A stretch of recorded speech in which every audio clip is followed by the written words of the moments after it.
Hi everyone.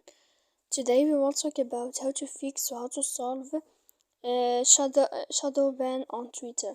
To know how to fix or how to solve shadow ban on Twitter, you should just go to settings like this. You will click.